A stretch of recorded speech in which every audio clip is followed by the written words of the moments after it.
Doug, do you remember that call back in 1992? Yeah, it was a long time ago.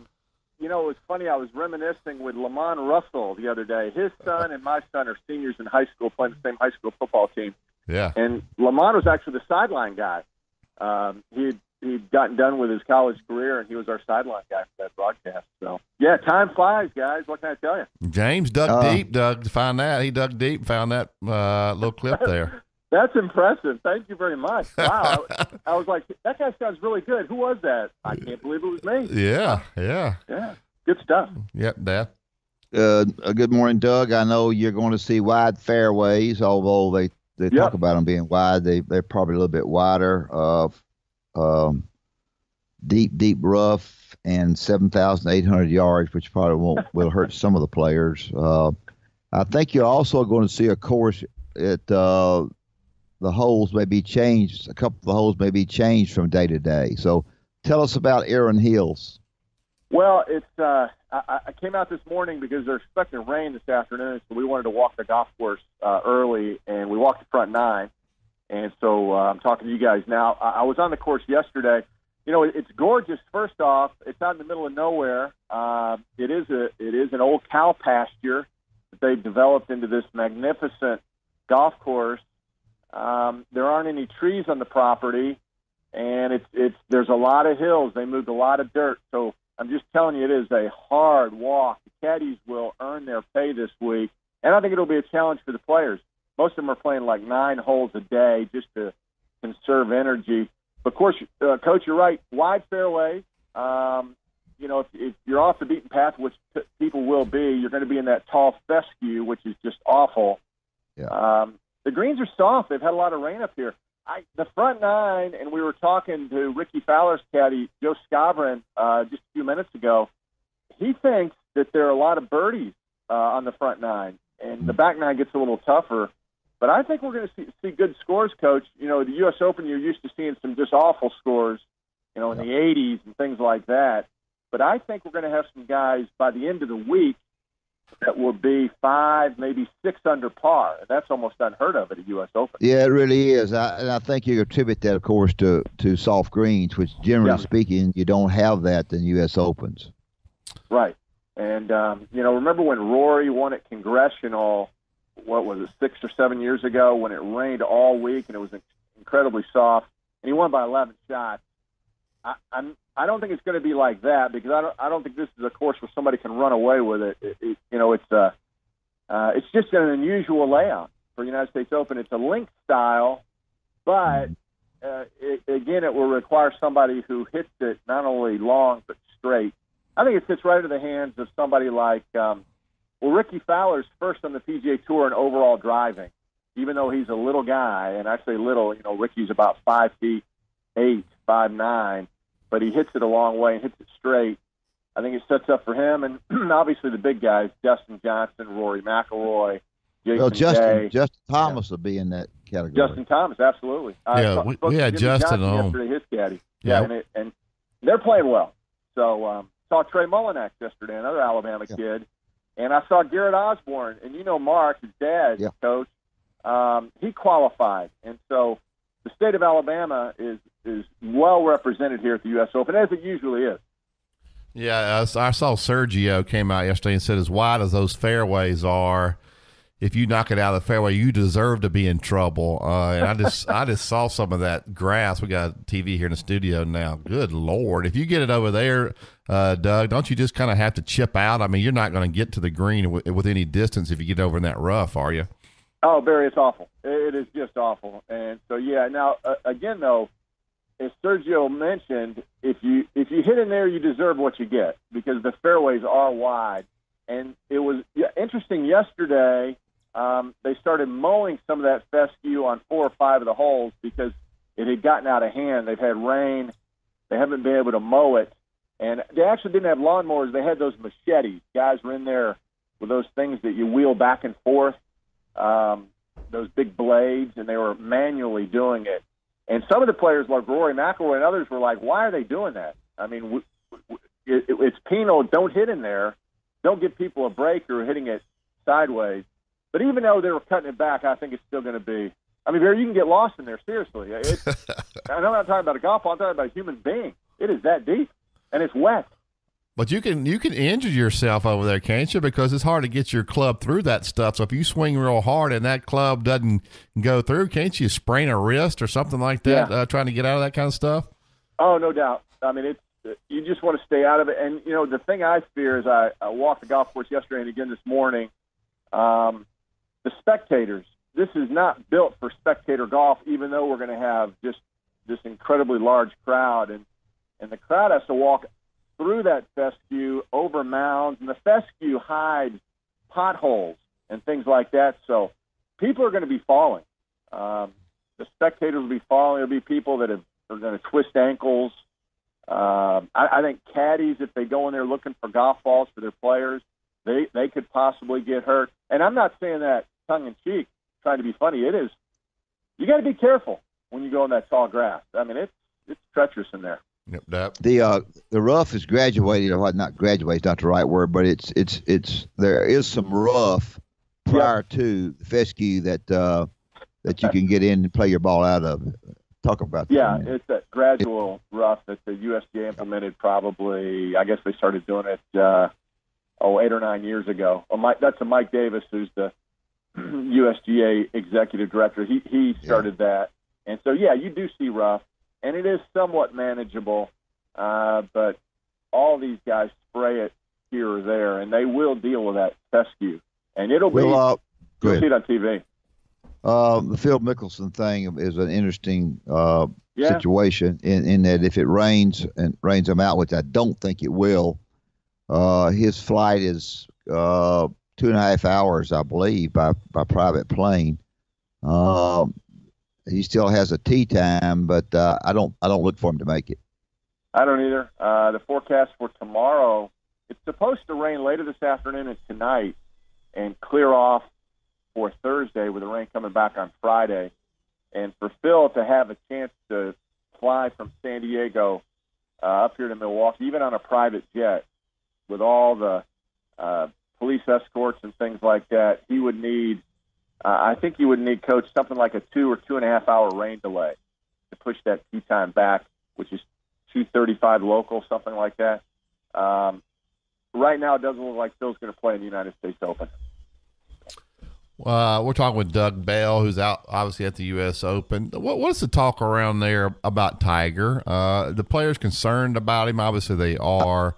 This is the first time in a long time he and Phil doesn't make it. Both won't play in that tournament. And Tiger, these guys are making the money now they are because of Tiger. And I wish he was closer with some of these guys, where they could really feel like they could reach out to him. What's the talk about Tiger around there this week?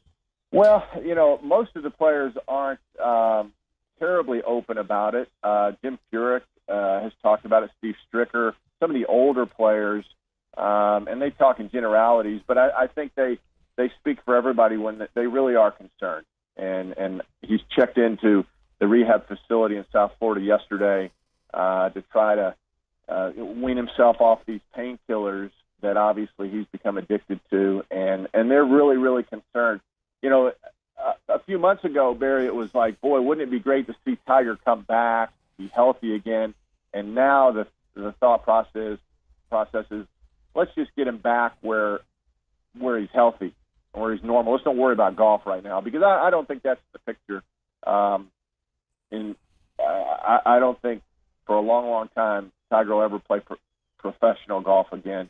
But I think we're all, he's done so much for the game. He has such an incredible run, arguably maybe the greatest individual run in golf. Right up, at least in my lifetime, nobody's ever played like that. And he did change the game, and these guys have all benefited from him. But I think as a whole, everybody just hopes that he can get his life back in line. I mean, it is pretty sad about what has happened to one of the all-time great athletes in modern times. But hopefully he'll come back healthy, and golf is secondary. One other thing I want to ask you: we have the 5-minute rule if you lose your ball. Yep. In a situation where you have the 5-minute rule, that's going to take place several times. Then you've got to go back to the tee box and hit your shot. Yeah. Do you anticipate maybe some slower play than naturally with the 5-minute rule here?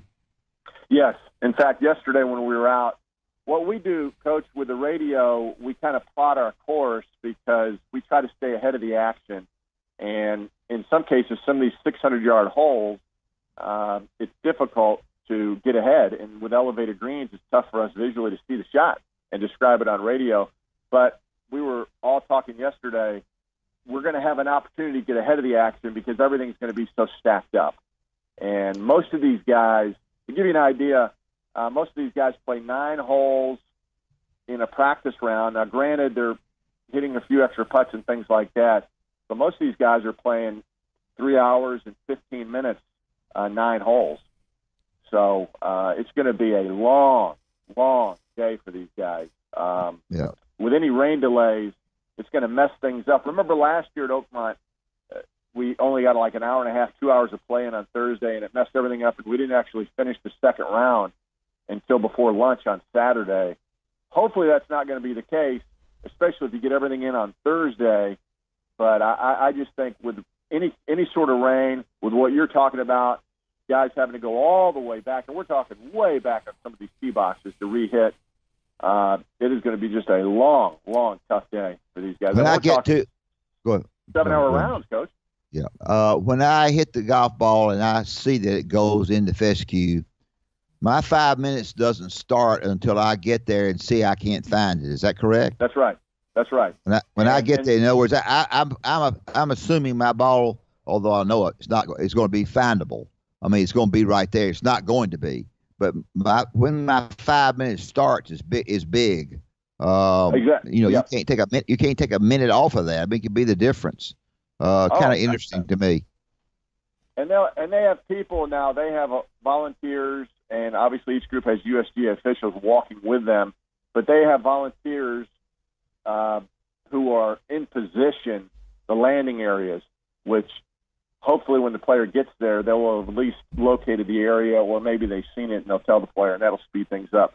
That's best case scenario. It's just going to be, and I tell you, Coach, you bring up a great point. There's going to be situations that's going to stack everybody up. And, on Sunday, let's say it's coming down to the back 9, which it should. Some of the leaders are going to be waiting on the tee for, 15, 18 minutes to hit because a case like you're describing is going to happen. Yeah. Now, and it has to happen with that fescue and all this craziness that's on this course. Very pretty. Don't get me wrong. A beautiful layout. And the people in Wisconsin are so fired up about having their first ever United States Open. But with that fescue, it is going to be, wow, it's going to play havoc with these guys. After this is over with, this is a public course. Is that correct? It is. Yeah, I played it. I played it back when Martin Keimer won at Whistling Straits. Remember that year Dustin Johnson grounded his club, and we went out and played it. And it's really a hard golf course. What's the greens fee? Yeah. I don't know, Coach. I think it's just a couple $100. It's very fair. It's hard to get to. There aren't any hotels really around it. So if you plan a golf trip here, it's one of those things where you play it, and then you got to head back somewhere to stay or move on. It's not like you can stay on the property.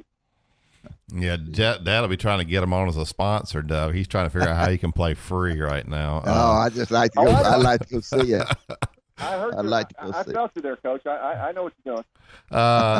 Doug, Justin Thomas was on with us last week, and he said he was going in Saturday, and you start getting ready. Are you surprised at the success he's had so early, and does his game set up for this U.S. Open, this course, to have a chance to win it? Yeah. Oh, no question. I think he's one of the favorites. I mean, if I were going to name a half a dozen guys, he'd be one of the 6. And he's won 3 times this year. A young guy who is just scratched the surface of his potential. But I think Justin Thomas is a future superstar. He's on the verge of that anyway. And I don't think you can really be classified as a superstar in professional golf until you win a major championship. And I think he will win multiple majors before all is said and done. I mean, he's got everything. Even though he's slight in stature, a very small guy, but with the modern equipment, he takes full advantage. And do you ever see those old videos that his dad shot when he was a junior golfer back when he was 13 or 14 years old? He's just swinging out of his shoes. Mm-hmm. So he's one of these young guys who's grown up really playing only golf. I mean, he decided at a young age, I'm going to be a golfer, and his dad is his teacher, and he's taken full advantage of every opportunity. And he, as you guys know, he's got the right attitude. But most importantly, and Jimmy Johnson, his caddy, told us yesterday, he's just extremely talented. He really doesn't have the drop off. Some of these young guys can hit it a long way, but maybe their short game suffers, or vice versa. But he's got it all, and we're looking at a superstar there. Good. I wanted to mention that Davis Love would be caddying for Drew, who did not play this year at Alabama. Is his injury such that he's going to be back at Alabama? I think so. Yeah, I saw Davis yesterday wearing shorts, lugging the bag with sunglasses, and I was like, wait a minute, that's Davis Love III. It was very unusual, to say the least. But, yeah, I think that's good news for Drew. And it is so neat for me to be up here seeing all these guys with Alabama connections. And the guys on the radio broadcast, I bring it up every broadcast, something about Alabama, something about Tuscaloosa, a roll tide on a great shot. And it's kind of a running joke. Oh, there he goes again. Somehow Doug fit in Alabama or the Crimson Tide in the broadcast. So, but it's easy to do. We got all these guys out there, and they're all good. Justin Thomas, Trey Mullinax. Doug, before we let you go, give us not one of the top guys everybody knows. Who's one guy maybe that people wouldn't think that maybe could possibly win this tournament? Well, there's a lot of young guys. Daniel Berger, for example, who won last week in Memphis. Again, he's only 24 years old, and he doesn't get talked about like a Justin Thomas or some of these other guys who get a lot of publicity. But I think he's got a lot of, Thomas Peters is a guy who was on the Ryder Cup, and he's from Belgium, played at the University of Illinois, and you don't see him very much. He's a full-time European Tour guy. He's another guy who hits it just so incredibly far, and there's a name for you that I think has a good chance to really play well this week. Yeah. Well, Doug, we're jealous. You're over there in the U.S. Open. Make sure you wrap your ankles and say you step in one of those potholes. Don't fall over there on TV now, Doug. No, I'll be careful. But guys, thanks for pulling out from the archives that old call. I appreciate James doing that. James did a great job on that. I'm proud of him. He did that. Thank you, my man. James, we'll get James to send it to you. He'll send it to you. He pulled out one on Brian Passink last week, and Brian was taken back. He was on the court with McDyess. I said, what were you doing on the court with McDyess? Because usually when you were on the court, it was a blowout. You were on there with McDyess. Exactly. So.